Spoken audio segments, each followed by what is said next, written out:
Sur les 2 visites, celle-ci, moi, me touchait un petit peu plus parce que c'est une forme de tiers-lieu et j'en ai un également sur mon territoire.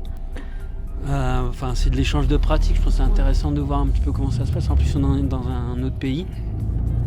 Et donc voir un peu la façon de faire aussi de nos voisins belges sur des dynamiques un peu de tiers-lieu, comme le disait Eva, un peu de croisement de différentes compétences, association des habitants, et voir un petit peu comment à Courtrai, alors, qui est très proche et en même temps dans un autre contexte je dirais, national, de voir un peu comment ce type de pratique est développé dans d'autres contextes institutionnels.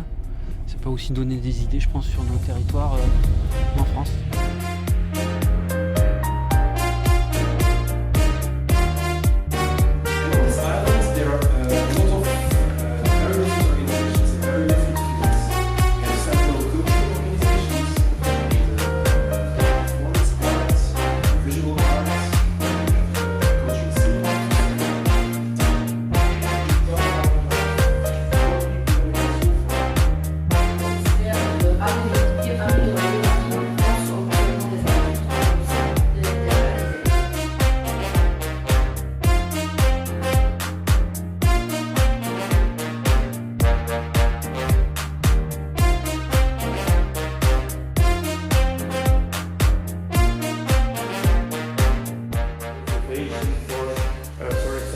laser cutter or some 3D mill for wood or foam.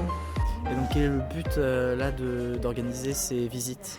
Alors, ces visites, elles s'inscrivent dans le cadre des Rencontres nationales de la participation citoyenne. C'est la 2e édition, la première a eu lieu à Bordeaux. Et donc, quand on a rencontré l'association Décider Ensemble qui organise ces rencontres, on leur a proposé de venir sur le territoire de la métropole européenne de Lille.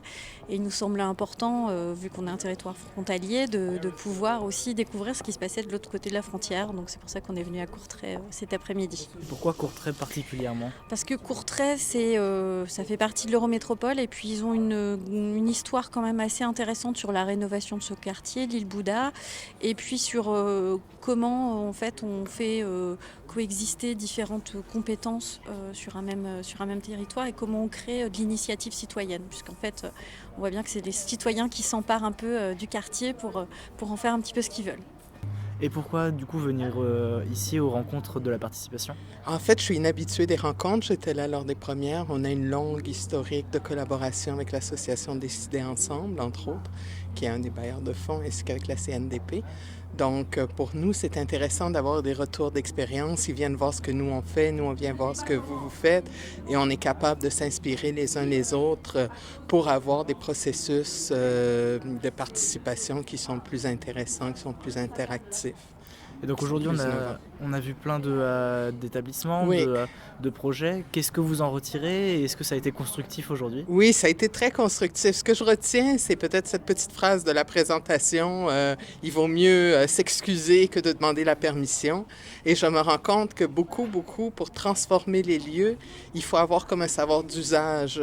Donc, il ne faut pas hésiter à briser un peu les tabous, les interdits, s'installer, occuper les lieux et trouver ainsi l'esprit des lieux pour pouvoir, je dirais, faire foisonner les initiatives citoyennes. Pour nous, c'est très riche d'enseignement.